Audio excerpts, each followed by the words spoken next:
Good evening, and welcome to the York United Ministries Thursday broadcasting on Thursday, November the 5th. My name is Bruce, and today we're going to be talking with John Kell, a longtime member at King City United Church. I've known John a long time, and one of the things that I think you'll be impressed with is his smile and his good sense of humor, and I think his deep faith, which is expressed in his talk today about the church and his personal life there. So welcome, John Kell. So John, you've been around this church for a long time. I'm sure a lot of people think you've always been here, but you haven't. Could you tell us a little bit about where you came from and how you got here?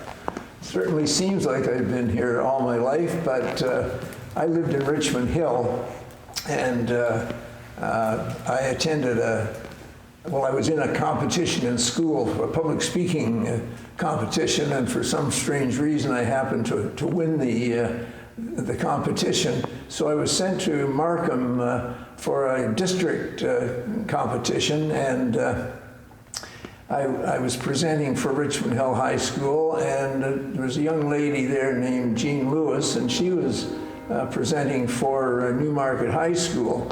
And we met down in the basement of this hall to prepare or to learn or put together an impromptu speech. And so that was my first meeting with Jean, and subsequently I met her further, and I won't go into all the details, but we ended up marrying. And so as a result of that, we moved to King City. I worked in Toronto, and Jean was a school teacher, and she was able to get a position in Toronto so we could commute together. So that's what brought us to King City. So we were both United Church people. We were very active in the young people's organization, High C. Some people will remember it was put together for high school age students. And it was a very, very strong group. We not only met locally, but we would go away to different district get-togethers. And so we had a strong faith, and when we married, we wanted to come to King City United Church. Now, we didn't realize that King City United Church was a three-part pastoral charge. We had never actually been used to that. I was in a bigger church, and so was Jean. So we came to church thinking it would be at 11 o'clock, the way our old services had been, and we pulled up in front of the old church on King Street, and we were about 15 minutes early, and we thought this will be great. We can get in and meet people, and we were surprised nobody was around. Nobody was coming in or going out. And then we heard music ebbing out the front door, and this was a summer day. We'd been married in July. And at any rate, we realized that we were there at the wrong time, so we left. We checked up the following week to find out what was happening and learned that it was a 10 o'clock meeting time, worship time, which it has always been ever since then. So that's what brought us to the church. And we got quite actively involved. I wasn't a singer then. Maybe I'm not now, some people would say, but I try to. And we got involved with Jean with the UCW, and I got involved with the board. And well, to make a long story short, when we went to that church, the old church on King Street, it was very full. You had to get there early to get a seat. And our small Sunday school room downstairs had almost 200 children in it. And so we were really hard pressed to have enough space. So the decision was made that we would try and build a new church. And we were very fortunate. The McBride family owned this land, and they donated a large lot to us. And the Orr family owned property behind and they were very generous in helping us to obtain our parking lot. And so this was very exciting. We, of course, didn't have money, a lot of money, and so we had an every member visitation, and there was all kinds of enthusiasm, and the church came to fruition. We had a wonderful architect from Toronto, John Lynn, and he had some great ideas, and as you will see if we take a view later of the church, this church is built in the round, and when the architect brought the plans to the congregation, well, first to the board, he laid them out, and of course this was quite revolutionary for us, and he said that if Jesus were to come into our presence, would we all line up back from him? No, we would be all around in a crowd. And that was the idea of building the church in the round and having the communion table in the center of the room. And it's really quite an amazing church. It doesn't look that big, but with the choir loft, we can seat 350 people in here. And the church opened in June of 1963, and the church was packed. It was wonderful. We had the 350 people in here and all kinds of children, and that was an exciting day. I had a lump in my throat that day because we had all worked so hard to plan it and put it together, and then the construction. And actually, one of my boys, Peter, was 5 at the time, and he was one of the people that helped dig the first sod. And of course, many of the families took part in that opening day, and we had various ministers from around the territory talking with us.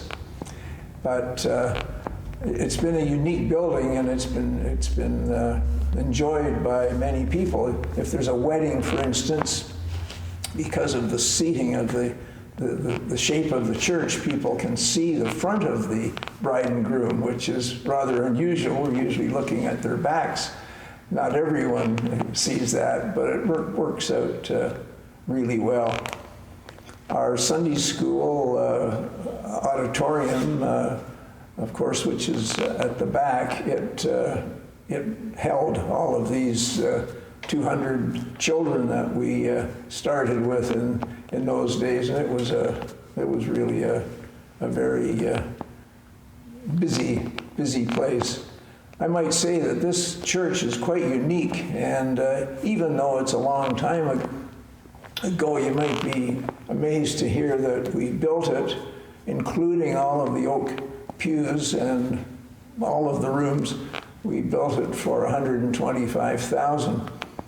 Now that was a lot more money then than it is today, but still it was a job to raise the money and to do that. And we had some nice donations. The architect actually donated 2 of our stained glass windows, and the United Church Women also donated a window, which happens to be sitting right beside me. That's why I'm looking in that direction.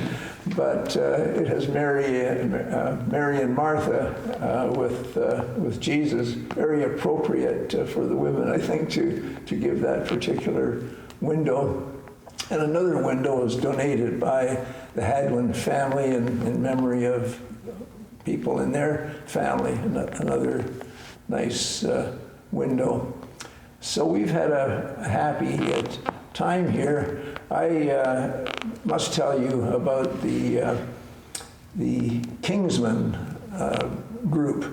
Back in 1972, we were without a minister for a little while in between changes, and one of our members, Gary Hubbard, is a very musical guy, and he decided or thought that it would be a good idea if we could have a men's variety show to kind of bring people together.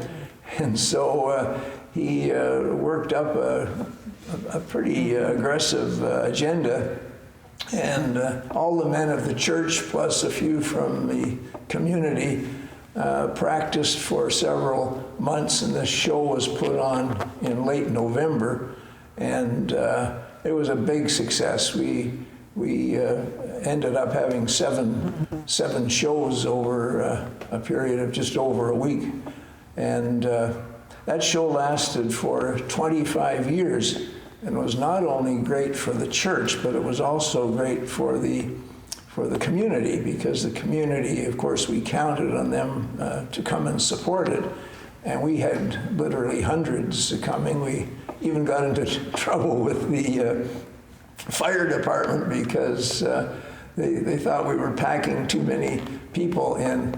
But Gary, after 25 years, felt it was time for him to give up. But the men of the church didn't want to give up. We enjoyed it, and we thought it served a real purpose. It brings the men of the church together, but it brings the community together, and it brings lots of people into the building. So a few of us decided we would keep the show going, and so for another almost 25 years we've been doing the show. We call it the dinner, because we do it in a system where everybody is eating during the parts of the show. And that has been a big success too. So if it hadn't been for COVID, this would have been our 24th year, or the 49th year of the men doing a show. So let's hope that next year we can put things together and celebrate the 50th year of something happening.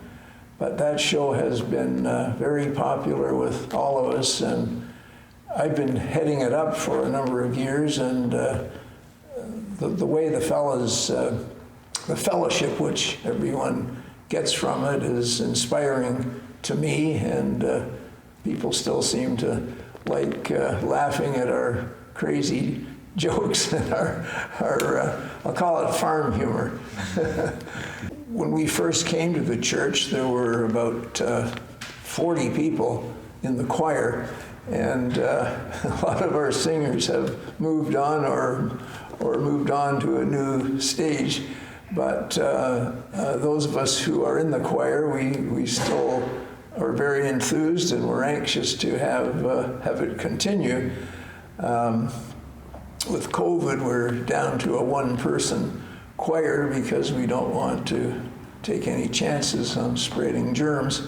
But over the years, we've had quite a lot of soloists and people who have added a lot to the church life.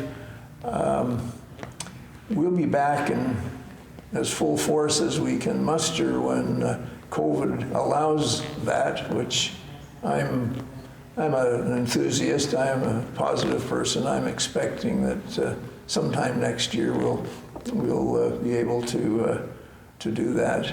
Well, we had a member who moved here from the United States back. Oh, this is going back. Haven't thought about that lately, but probably 25 years. And she came up from down near Nashville area, and she was a great musician and played in the bells there. And she got us all enthused about having bells. So we raised some money, and bells were donated, and so our bell choir started. Now the way it, possibly because it started with a woman, I don't know, but it attracted the women of the congregation, and there's only been one man ever in it, and the rest of us have sort of felt that it was the women's domain. They were doing a great job, and we didn't want to interfere with their fellowship. But it has, of course, stopped with COVID as well. But the bells add add a new dimension to our services, and people really enjoy them, and we get a good message from it. But that's how it all started, and I'm confident it will start again when we're able to do that. I miss the fellowship. We're still getting the message. I still feel that God is with us, but we do miss having a chance to talk with people and communicate, because I think God likes to see people together, and we enjoy the fellowship in this building. That's probably it. I enjoy the music being limited to one person. I miss the music in that way, but I think it's mainly the numbers and the fellowship that we miss. Mm-hmm.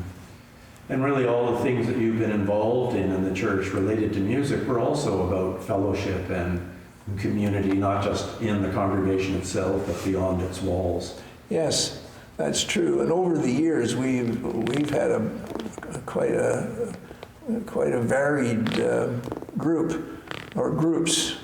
The women, of course, have done their part through United Church Women, and before that, Women's Auxiliary and so on. But over the years, we've done dinners and other shows, and we've had speakers, and the women have had their quilting parties, and the men had a group which used to meet with other groups that were originally in the old three-charge group of churches. And so this fellowship is definitely missed. One thing we can do now is get together and cut the grass or do some of the chores that have to be done outside, a little bit safer that way. But church has been very active in the community, a center pillar, I think, of King City. And we hope that carries on for a very long time. One thing that's interesting about the church, our original for us, when we started back here in the late 50s, Martin Jenkinson was the minister here for 22 years, and he and his wife worked very hard and were very loved, and he had the three churches. I might mention that King City is just one of them. The other two were Lasky United Church and Teston United Church. Now, with the growing up of Toronto and the expansion, those two churches have been reformed, but Lasky joined us fully. But our minister, as I was saying at that time, had a trip to the Holy Land, and he picked up stones from the various places that Jesus, is recorded that Jesus had walked. And so those 3 or 4 stones are embedded in the floor of our narthex. So when people come to church, they can say that they've walked on holy ground. Walked on the same path that Jesus walked. That's to walk into the sanctuary to worship Him. That's right. Thanks, John, for sharing some of your personal thoughts about King City United Church and what it means to you. Oh, you're very welcome. Thank you.